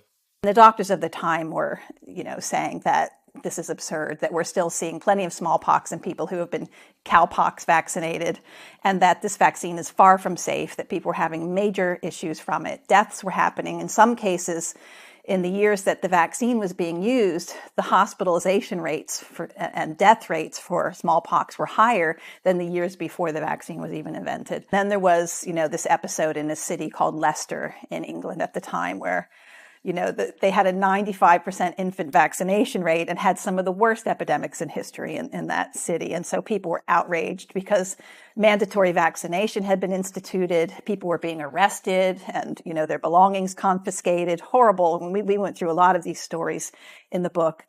And so people had had enough. And so they demonstrated. And so there was this great demonstration, which is one of our chapters. And there was a big rally with over 80,000 people that showed up. I mean, these people were angry. Their kids were getting really messed up from this vaccine, and it wasn't working. So it's one thing to take the risk of getting a vaccine if it's working. But in this case, it was lose-lose for them. So they decided they were going to stop vaccinating. And instead, whenever somebody had smallpox, they had people that were already immune tend to the person, and they sanitized everything in their midst and kept them isolated. And that turned out to be actually the best way to deal with smallpox in communities. And so, predictions of doom and gloom that there was going to be a wildfire of smallpox set upon the planet as a result of this lunatics who wanted to stop vaccinating were, dictated from on high. And of course, that didn't happen. And we give you the exact numbers in Dissolving Illusions of how the death rates plummeted and how the outbreaks actually went down significantly. And Leicester, compared to the surrounding towns that continued to vaccinate heavily, had the lowest death rates. And in lots of cases, the actual outbreak rates as well. The eradication of smallpox was actually really a function of containment and isolation, of quarantine, rather than the vaccine itself. Dr. Humphreys mentioned a city called Leicester in England. It's very interesting what happened in the city, which saw a massive outbreak of smallpox in 1871, despite an almost 100% vaccination rate. Quarantine and isolation, according to Dr. Wakefield, led to the eradication of smallpox. And Dr. Humphreys just mentioned a rally in Leicester, England in 1885 where 80,000 people got together and protested mandatory vaccines. They actually won their freedom of choice. Over the next 8 years, the vaccination rate there went from approximately 95% down to only 5%. And during this period, if someone had smallpox, everyone in the infected area was placed in strict quarantine and the house was thoroughly disinfected. She documents the way that the death rates decreased drastically after they implemented quarantine and isolation. These facts are illustrated in depth with studies, graphs, and charts in Dr. Humphrey's book, Dissolving Illusions.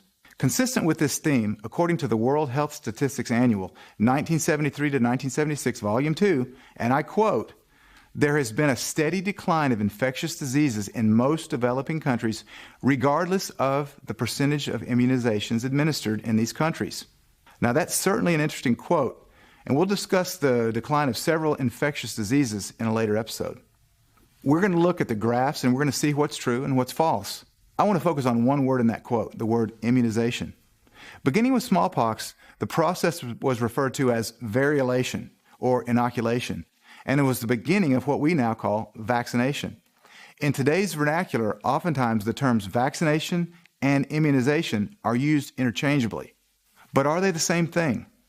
I want to be very clear up front. As a scientist who owns my own private science lab, I am not opposed to the theory of immunization, the theory of it, how the body could respond to things and build its own immune system. What I am vehemently opposed to is the quack science behind the pushing of toxic vaccines that contain toxic elements and toxic chemicals that harm and kill children all across the world. So, you're not against the theory of vaccines, but you are against the way that they're pushed today. No, I said I'm not against the theory of immunization. Immunization. Explain the difference. Vaccination is not immunization. So your body has a natural process of immunization in response. It's an adaptive response to exposure to, for example, live viruses that are all around us. You immunize yourself when you are exposed to a virus. Your body recognizes it because you have this functioning immune system, the blueprints of which are built into every cell of your body. You're a biochemical master of immunization. Yeah. You would not be alive if your ancestors weren't really, really good at this. So we immunize ourselves naturally all the time through exposure to viruses that make some people sick. Well, who do they make sick? The people who are vaccinated. Why is that? Because the vaccines harm the immune system. They compromise the immune system. They weaken the immune system. In the same way that you send an astronaut into space and they have no gravity, they have no stress on their bones and stress on their muscles. What happens? They atrophy. They lose bone density. They lose muscle mass. They come back to the planet and they can hardly walk. Why is that? They become weak. Vaccines do that to your immune system. They make your immune system weak and make you vulnerable to other infections. A healthy immune system, practicing healthy immunization, is in people like you and I. I haven't been vaccinated since I was a kid, and I haven't been sick in over a decade. Why is that? Am I somehow, have I been able to avoid all viruses? No. I'm shaking people's hands. I'm in public spaces. People cough on my food just like they cough on your food. Why am I not sick? Because my body is exhibiting its own immunization without vaccination. Immunization has nothing to do with vaccines themselves. So people have to start using these two words correctly. If they really conferred immunity, they wouldn't have to keep giving these booster shots. Real immunity is for life. Our bodies were designed and created to develop an immune response, and when they're healthy, they create it. So when you're exposed to an infectious agent, it's going to form the protective antibodies. Not only for a short term like you do with vaccines, but it's going to do it virtually indefinitely, in most cases lifelong. You have lifelong permanent immunity when you have a healthy immune system and you're exposed to an infectious agent. That's the ideal. You know, now they're doing these vaccines and it's like, well, maybe every 10 years, maybe every 5 years. You know, they're on third, fourth boosters of DPT now. It's going to be 10 boosters. You're going to have to get it every year. It's just insane because it's not the way the body was designed to create an immune response. When you do it artificially, it's almost universally going to be less than ideal. The way you naturally develop an immune response is through breathing a virus in the air or breathing it into your nose, never being injected directly into your bloodstream. It does make sense that if vaccines conferred real immunity, which is for a lifetime, then there would be no need for booster shots. And as Dr. Group just mentioned, we're never naturally exposed to a virus by injection, but rather by breathing. To be clear, the terms vaccination and immunization refer to two different things. The purpose of the Truth About Vaccines is to facilitate discussion and debate on this controversial topic of vaccines. And in order to spur discussion, it's important to ask questions. That's all we're trying to do here, because in the current climate, you cannot question vaccines in any way, shape, or form. It's like a Platonian philosophical technique. It's just it's a presupposition. Yeah. If you presuppose it's true, you don't even question it. I mean, there is no question. It's just, this is what you do. And you start to give babies starting 6 months old the flu shot, and you start to do this and you start to do that. It's like, it's not even questionable anymore. Right. And that's where it becomes dangerous, because the people who do question, they're considered the outliers. They're considered the dangerous ones. And now look what's happening around the country. I know how medical establishment is operating, and that doctors have to follow certain protocols. And if they were to understand that if they follow these protocols and they harm people, it would be very hard for them as humans to do that. So the establishment is making everything possible to prevent doctors from realizing that what they're doing might be harmful. Therefore, you have these studies that seemingly deny what is obvious to the eye. My articles could not be published because we rejected this. The editor doesn't even send the article out for review. The editors is not specialist. The peer reviewers are the specialists. Basically, when customarily, when you send an article and manuscript to a journal, the editors look at the journal, look at your manuscript, the editor look at the manuscript, and then refer to the experts. That's called peer reviewers. The peer reviewers are the experts. But they stop at the editorial level. They don't send the manuscript out for peer review. That is the problem. And even in one article, the first article I tried to publish the HPV DNA in the vaccine, the editors sent out for peer review, and all three peer reviewers say this manuscript could be or should be reported, should be published. And then after the agreement for publication, the editor find a reason to reject it. That's editorial censorship. Then I have to submit it to another journal.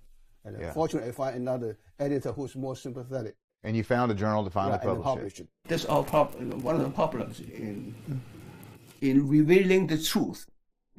The ugly truth may not be welcome. If the debate is frowned upon and not allowed, then you have to ask the question, why isn't it okay to talk about these issues? What is at stake here? Why wouldn't we want to have the safest, the healthiest, and the most scientifically based vaccine schedule that we possibly could? Why is this taboo? Why can't we do rigorous scientific studies with one group that's vaccinated and one group that's not? We should have at least 30 studies like that on every vaccine, but we have 0 on every vaccine. We don't have any studies like that. And I started to become aware that something is wrong. Somebody's trying to hide something, right? As soon as it's like, oh, you can't talk about that, it's like, well, why not? Why can't we talk about that? Science is not taking place here. Fraud is taking place.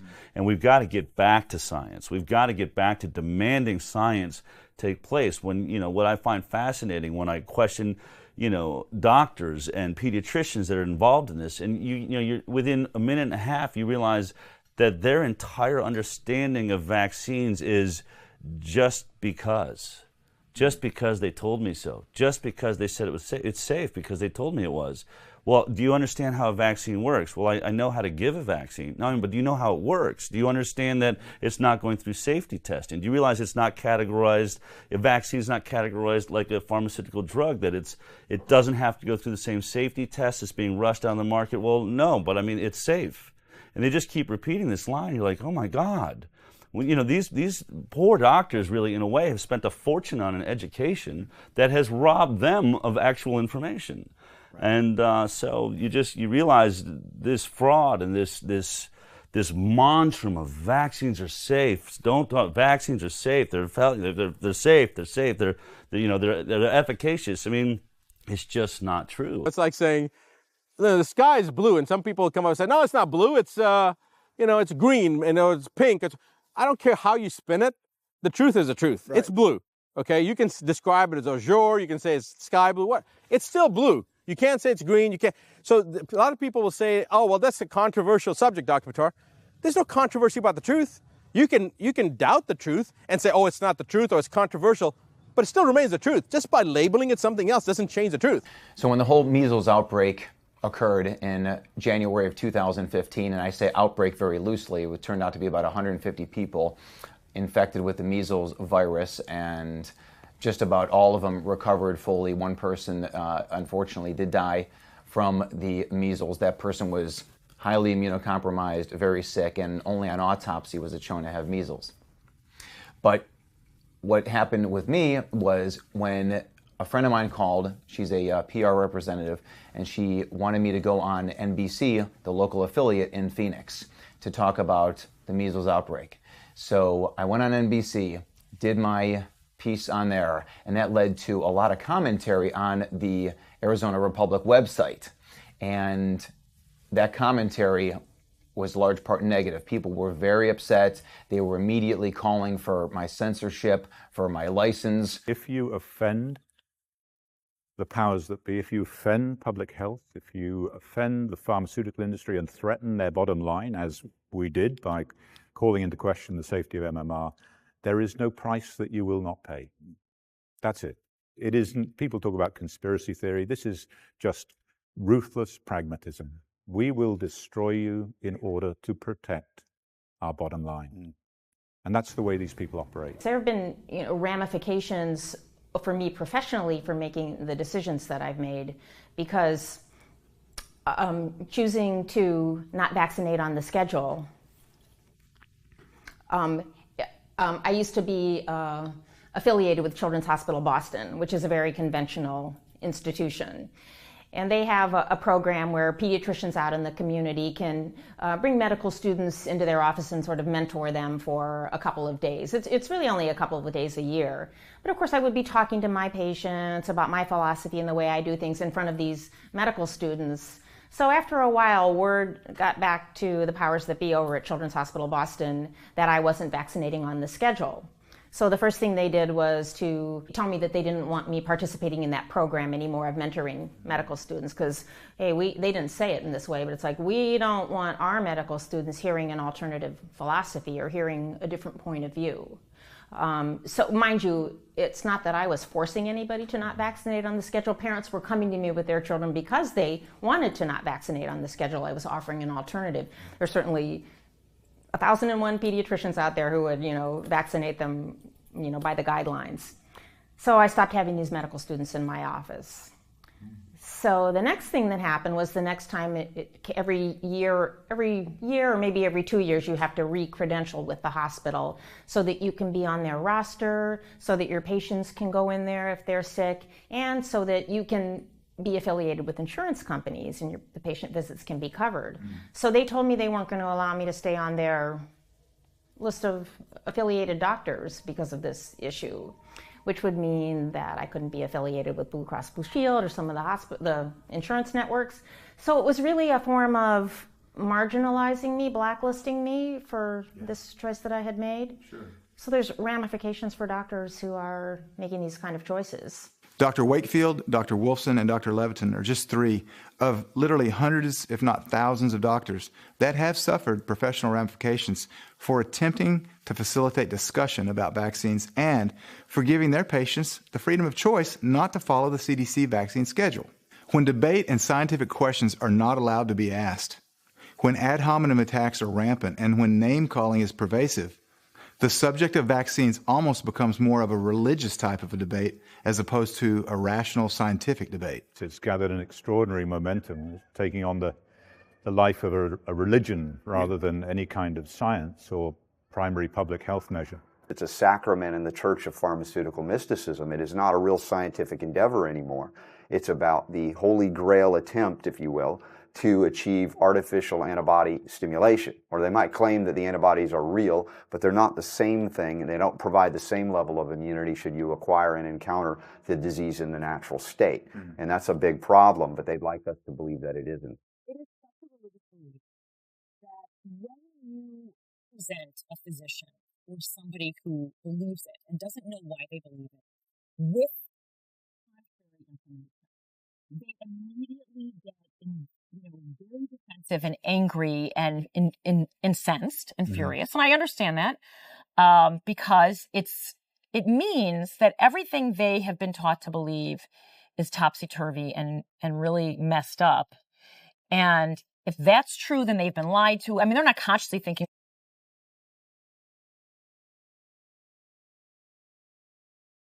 They've been, if that's not true, then what else isn't true? And if you're a doctor, then, I've had doctors tell me, I don't want to know anymore because I'll have to change the way I practice. And I just can't do that. Like, it's overwhelming. And some doctors who are really smart can't hear it. They can't hear it. And I'm like, okay, they're yelling at me like, you're a quack and you're dangerous and you're killing patients. It's not all just money. It's also, there's the dogma that if anybody says anything bad about vaccines, you're going to fuel this, this mythical anti-vaccine movement, and children are going to start dropping dead. So you're going to your actions could end up killing babies.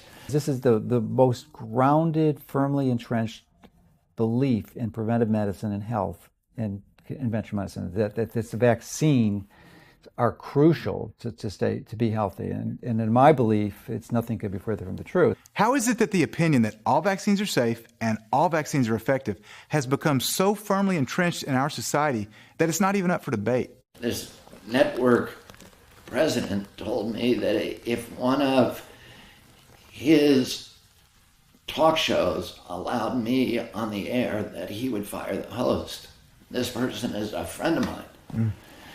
And I would have to fire the host because this is where our advertisers are. And if he lost an advertiser, it's a major catastrophe for the network. One of the problems is that all of the institutions in our democracy that are designed to protect little children from a predatory corporation have in essence been neutralized or removed. You've had the Vaccine Act got rid of all the lawyers and all the judges and the class action suits and the multi-district litigation suits and depositions and all of the things that curb bad corporate behavior in every other sector, including the pharmaceutical sector. They've gotten rid of the CDC by capturing that agency. So that's the agency that's supposed to be the frontline agency that protects little children from a predatory corporation. And they have been thoroughly captured by the industry they're supposed to regulate. The press has effectively been neutralized. If all you have to do, Ty, is sit down and watch the 6 o'clock news on TV and see how many of those stories are bracketed by pharmaceutical ads. I was told by a network executive that during non-election years, during some months during non-election years, up to 70% of his news division revenues are coming from pharma. I started looking at the playbook. Okay. So the playbook for vaccines is the same playbook that they're using for GMOs. So if the industry hires shills, not only in the vaccine world, it's not just the industry. We have the CDC looking for mommy bloggers, looking to pay people to blog as though they're just lay people, but there's federal dollars going to pay these people. And they basically and it's to promote do what? Promote vaccines. The system to promote vaccines. So if you make vaccines, you want them given. And if you can have it become a standing order, that is a guaranteed sale. So the push has become vaccinate, and the push has become let's get the message out there, vaccines are safe and effective, and let's squash any idea that there's a problem with vaccines. And if our media would be honest, they would look into things like this. And this is the problem we have with our media. I really feel like they pick and choose how they're going to report on things.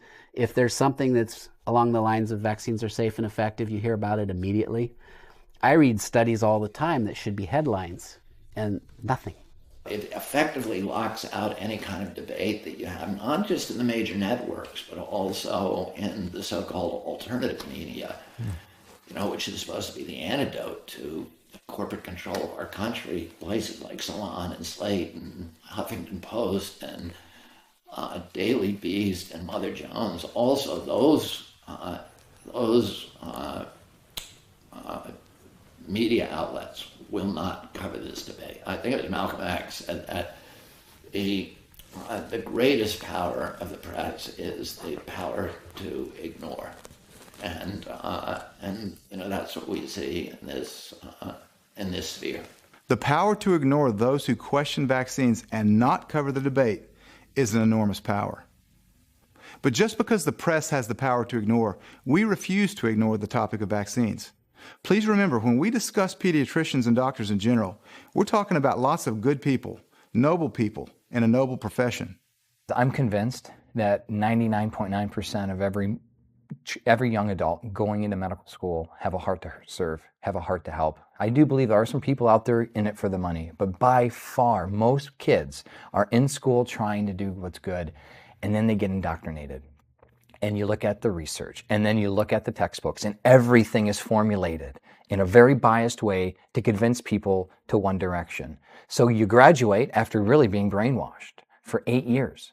And then you just, well, here's what we got to do. It's a public health service. And I actually studied at one of the premier public health schools in the world. And I'm telling you, you want to talk about social pressure? That's a public health banner. That's what their focus is on. It's hard to buck the system because you don't even know you're bucking the system at first. I think it's really important to remember too, these individuals aren't the enemy. To me, the enemy is, the system, the big pharmas, the old white-haired men that are just like in the background making billions. I mean, there are people, you can look at this, but at the end of the day, the doctor, the physician, they're just trying to help. Part of it is why it brings me to tears when I think about it, is because it's just, I mean, rationally you can objectify. I didn't know any better. I mean, there's no question, but it still caused harm. I really did not know, and I failed miserably on my responsibility of doing my due diligence on, selecting a therapy that I believed would have more benefit. And in reality, I just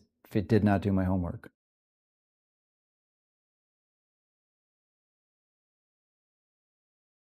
Most doctors are good people who are just trying to help, but they're hamstrung by a broken system which discourages questioning medical dogma and, as we saw earlier, even encourages physicians to coerce patients into accepting medical procedures to which they do not consent. Science is accessible to anyone who wants to learn it. And that's the beauty of what I do and what we have in this world, which is still relatively free, is that any of us can pursue science and use it to expose the toxins that are in medicines. And that science is irrefutable because it's reproducible in any lab anywhere else in the world. I mean, we have to start talking to each other. The public health officials have to talk to the parents have to talk to the doctors. We all have to sit down and talk about these issues. This is not religion. This is science. We don't have to agree, but we can look at the evidence and figure it out together. We can't say, when you say it's off limits and you can't talk about it, that's when you should start having as many conversations as possible. Once I saw this, it was impossible for me to walk away from it. It was like seeing a mugging on a street, or like being,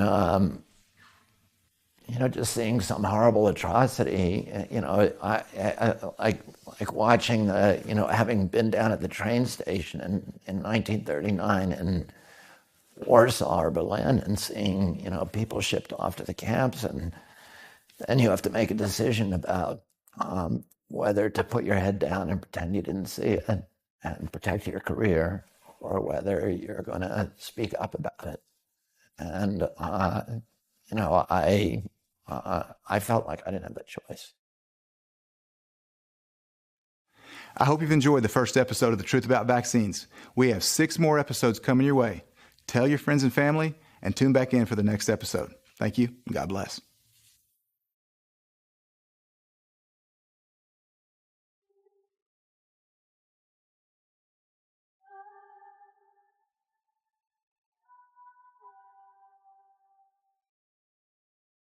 Do you want to support our mission to educate the world on the truth about vaccines?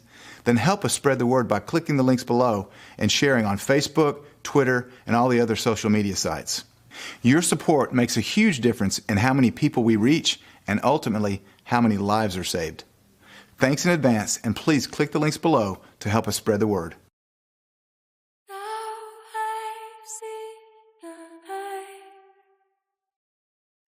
I can never go back, never go back. Since I've had your heart, I can never go back, I will never go back. In every wave, wide awake, keeping you safe, wide awake. Breathing the day, wide awake. Standing, I'll stay, wide awake. Darling, take my hand. Let me show you a way. Let me show you a way. I will make my feet to stand. I won't bow to our fear.